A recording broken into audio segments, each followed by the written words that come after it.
అందరికి నమస్కారం. ఇవాళ మన టాపిక్ అసలు పార్లమెంట్లో డిబేట్ చాలా స్ట్రాంగ్గా నడుస్తుంది. పార్లమెంట్లో డిబేట్ చాలా స్ట్రాంగ్గా నడుస్తుంది. అసలు ఒక్కొక్కళ్ళు పర్సనల్ అలిగేషన్స్ కూడా చేసుకుంటా ఉన్నారు. అది కొంత అభ్యంతరకరమైన పరిస్థితి. ఎవరు కూడా ఒక డిబేట్లో పర్సనల్ ఎజెండాలన్నీ తీసుకెళ్ళకూడదు. అంటే అజెండా కంటే పర్సనల్ టాపిక్స్ని తీసుకెళ్ళకూడదు. That is very wrong. ఎందుకంటే ఆ డిబేటు జరగాల్సిన డైరెక్షన్ కాకుండా ఇంకా పర్సనల్ రీజన్స్కి వెళ్ళిపోతుంది. అసలు విషయంలోకి వెళ్ళి ఎటో వెళ్ళిపోతూ ఉంటుంది. సో ఇవాళ ఏం జరిగింది పార్లమెంట్లో డిబేట్లు అంటే, నిన్న ఇవాళ నుంచి పార్లమెంట్లో క్యాస్ట్ సెన్సెస్ మీద డిబేట్ గురించి నడుస్తూ ఉంది. అట్లాగే టాక్సేషన్ మీద నడుస్తూ ఉంది అనమాట. సో ఈ టాపిక్స్లో రాహుల్ గాంధీ గారు ఒక మాట మాట్లాడడం జరిగిందనమాట. ఏంటంటే ఇటు చూడండి ప్రజలారా, హీ హ్యాస్ సమ్ డేటా. ఆయన ఏం చెప్తారంటే లాస్ట్ 5 yearsలో 8,500 కోట్లు ట్యాక్స్ లాగా అంటే ఫైన్లు లాగా వసూలు చేసిండ్రు. ఇవన్నీ ఎవరి దగ్గర వసూలు చేసిండ్రు అంటే పేదల దగ్గర. ఎవరి ఇల్లంతా అంటే పబ్లిక్ సెక్టర్ బ్యాంక్స్ అనమాట. ఇప్పుడు మన ఎస్బీఐ ఉంటుంది కదా, ఈ బ్యాంకులన్నీ. సో ఈ పబ్లిక్ సెక్టర్ బ్యాంకులు ఈ లాస్ట్ 5 yearsలో 8,500 కోట్లు మన ముక్కు పిండి మిడిల్ క్లాస్ వాళ్ళవి పేదవాళ్ళవి లోన్లు తీసుకున్న వాళ్ళందరి మింగేరు. ఇట్లా అంటే తీసేసుకున్నారు దీనికి ఫైన్ లాగా. ఇవన్నీ ఫైన్ మనీ. అదే ఎట్ ద సేమ్ టైం ఈ లాస్ట్ 5 yearsలో కనుక చూస్తే, అంటే ఈ మోడీ గారి టెన్యూర్లో మొత్తం లాస్ట్ 10 years చూస్తే 16 లక్షల కోట్లు ఇన్ని కోట్లు అనమాట. ఇంత క్రోడ్స్ ఆఫ్ రూపీస్ని మనము అంటే మాఫీ చేసేసారు. ఓకే, మనము ఎట్లయితే రైతులకు రుణమాఫీ చేస్తామో ఇవన్నీ కార్పొరేట్ మాఫీ. ఇదంతా కార్పొరేట్ వాళ్ళకి మాఫీ అనమాట. ఇంత డబ్బుల్ని మాఫీ చేసి మన దగ్గర మాత్రం 8,500 కోట్లు గుంజుకుంటారు. అంటే మన అందరి దగ్గరికి వెళ్ళి గుంజుకున్న డబ్బు, ఇంకా అప్పు చేసిన డబ్బు, ఆడికెళ్ళి వెళ్ళిన డబ్బు, ఇదంతా దేశ సంపదను అన్నీ తీసుకుపోయి కార్పొరేట్లకు ఇచ్చుకుంటారు. ఓకే, మన దగ్గర మాత్రం ఒక్క రూపాయి కూడా వదలరు. ఇన్ కేసు మనం ఏమైనా ఇంటి లోన్ తీసుకుంటే డబ్బులు టైం కట్టకపోతే వాడు వచ్చి దర్వాజలు బిక్కొని వెళ్ళిపోతూ ఉంటాడు. అట్లా నడుస్తూ ఉంటుంది స్టోరీ. సో ప్రజలారా, నేనేం చెప్పాలనుకుంటున్నా అంటే, రాహుల్ గాంధీ గారు ఈ టాపిక్ని ఇట్నే ఎలివేట్ చేసి చెప్పారు. అయితే దీంతో పాటు ఇంకా ఏం చెప్పారంటే, చక్రవ్యూహంలో చిక్కుకున్నది భారతదేశం మొత్తం. దాన్ని ఇండియా బ్లాక్ అనేది మేము దాన్ని ఛేదిస్తాము, మేము అర్జునుడిలాగా ఛేదిస్తాము. నా కళ్ళల్లో ఒకటే విజన్ ఉంది. అది ఏంటి అంటే క్యాస్ట్ సెన్సెస్ నేను తప్పకుండా చేస్తాను, చేసి తీరుతాను ఇదే పార్లమెంట్లో అని చెప్పి ఆయన బల్లబుద్ధి మరీ చెప్పిన అనమాట. అయితే చక్రవ్యూహంలో మరి ఎవరెవరు పడిపోయినరు అని అంటే, ఆయన అసలు కొన్ని చూపించిన అనమాట. ఇంకా మనకి ఎట్లా పడిపోయినాయి ఏంది కథ అనేది ఇంకొక దాంట్లో ఉన్నది చూడండి. ఇక్కడ స్టోరీ ఏంటంటే ఇండియా బ్లాక్ ఏం చెప్తుందంటే, వీళ్ళంతా రాహుల్ గాంధీ గారు వీళ్ళందరూ ఇప్పుడు కాంగ్రెస్ పార్టీ ఇంకా మిగతా పార్టీలనే కదా వీళ్ళందరూ అనమాట. ఈ మన భారతదేశం అంతా ఇందులో ఇరుక్కుపోయింది, చక్రవ్యూహంలో ఇరుక్కుపోయింది అన్నారు. ఎవరైనా ఇరుక్కుపోయినంటే ఇగో అన్ఎంప్లాయిడ్ యూత్, తర్వాత జవాన్లు అగ్నివీరులాగా, ఇక స్టూడెంట్స్ అయితేనేమో పేపర్ లీకులు ఇవన్నీ ఉన్నాయి కదా, ఇంకా ఎగ్జామ్ పేపర్ లీకులు ఇట్లాంటివన్నీ ఉన్నాయి కదా, అవిట్లాగా. ఇంకా మైనార్టీలు, ఎస్సీ ఎస్టీలకు వీళ్ళందరికేమో ఇంజస్టిస్ జరుగుతూ ఉంది. సో ఇట్లా రకరకాలుగా జరుగుతూ ఉందని చెప్పి ఈయన మన రాహుల్ గాంధీ గారు ఇవన్నీ చెప్పినారన్నమాట. ఇది ఇంకొక ఫోటో పెట్టి చూపించింది ఇక్కడ. ఈ ఫోటోలో ఏంటంటే, యాక్చువల్లీ దీన్ని హల్వా అని అంటారు అనమాట. ఎవ్రీ ఏమంటారు బడ్జెట్ ప్రసంగం చేసినప్పుడు వాళ్ళందరూ ఆ మీటింగ్లో ఉన్న వాళ్ళందరూ హల్వా తినడం అనేది ఒక ఆనవాయితీలాగా ఉంటుంది. ఇందులో ఒక బీసీ ఎస్సీ ఎస్టీలో ఎవరు లేరు, ఇందులో మైనారిటీస్ కూడా ఏం లేరు, చాలా మినిమల్ లెవెల్లో ఉన్నది ఇదంతా అని చెప్పి ఆయన ప్రొజెక్ట్ చేసి ఇక ఇదే క్రమంలో మినిమం సపోర్ట్ ప్రైస్ రైతులకు వీళ్ళు కూడా ఇరుక్కుపోయినరు, క్యాస్ట్ సెన్సెస్ కోసం వీళ్ళు కూడా ఇరుక్కుపోయినరు, ఇంజస్టిస్ జరుగుతుందని చెప్పి ఈయన అంతా చెప్పుకుంటూ వచ్చిండ్రు.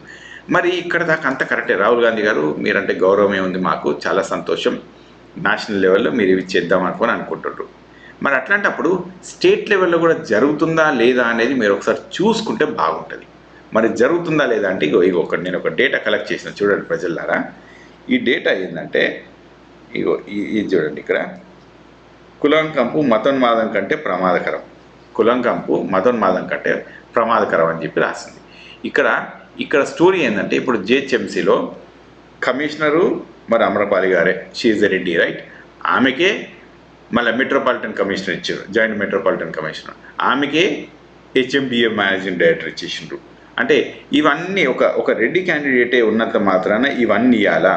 మరి దీనివల్ల సోషల్ జస్టిస్ జరుగుతుందా అనేది మనం ఒక మాట అడిగి చూడాలి ఇప్పుడు.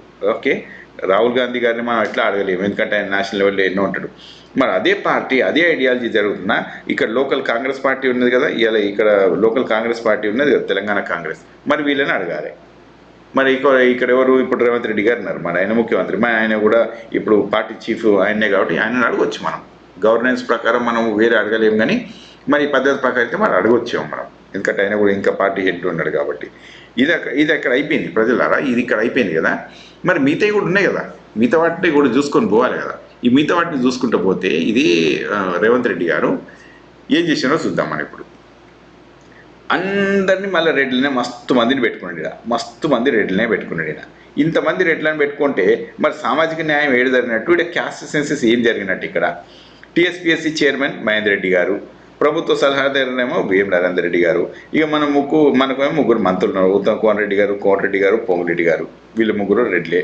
ఓకే, సీఎం చీఫ్ సెక్రటరీ మరి చంద్రశేఖర్ రెడ్డి గారు, ఓఎస్డీ అజిత్ రెడ్డి గారు, ఇగో పిఆర్ఓనేమో ఇంకా అయోధ్య రెడ్డి గారు, ఇట్లా ఇంటెలిజెన్స్ చీఫ్ ఏమో సుదర్శన్ రెడ్డి గారు, శశిధర్ రెడ్డి గారు, సారీ అడ్వకేట్ జనరల్ ఏమో సుదర్శన్ రెడ్డి గారు, ఇట్లా మొత్తం ఉన్నోళ్ళు లేనోళ్ళు పిఏలు గీఏలు అనుకుంటూ అందరినీ తెలంగాణ స్టేట్ డెవలప్మెంట్ సినిమాలు గిన్మాలు మొత్తం రెడ్లనే పెట్టుకుంటూ పోయింది.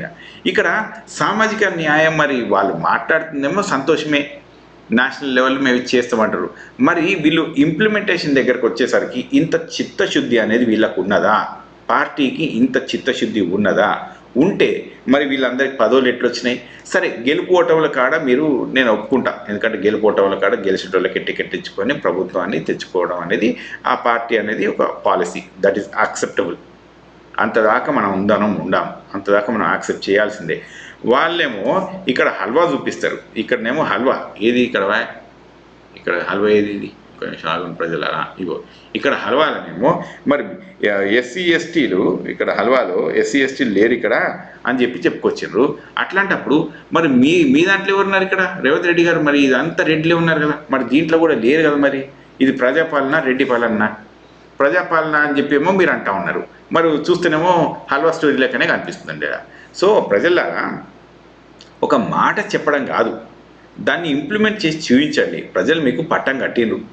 ఓకే, మీ పార్టీని ఒక 10 ఏళ్ళు అధికారంలోకి లేకున్నా మొన్నటిసారి కూడా అసలు కేసీఆర్ గారి మీద కోపంతో ఓటేసాను, కానీ ఇక నిజంగా చెప్పాలంటే మీరు ఇటువంటి పనులు చేస్తున్నారని చెప్పి వాళ్ళు అసలు బాగా వెనుకకు పోయినారు.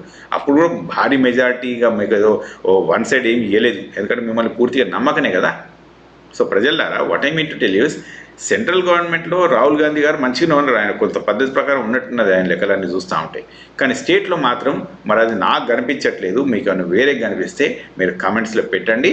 And I really appreciate me comments కనుక వేరే ఉంటే అక్కడి నుంచి నాకు కూడా నేర్చుకునే చాయిస్ ఉంటే నేను నేర్చుకుంటాను.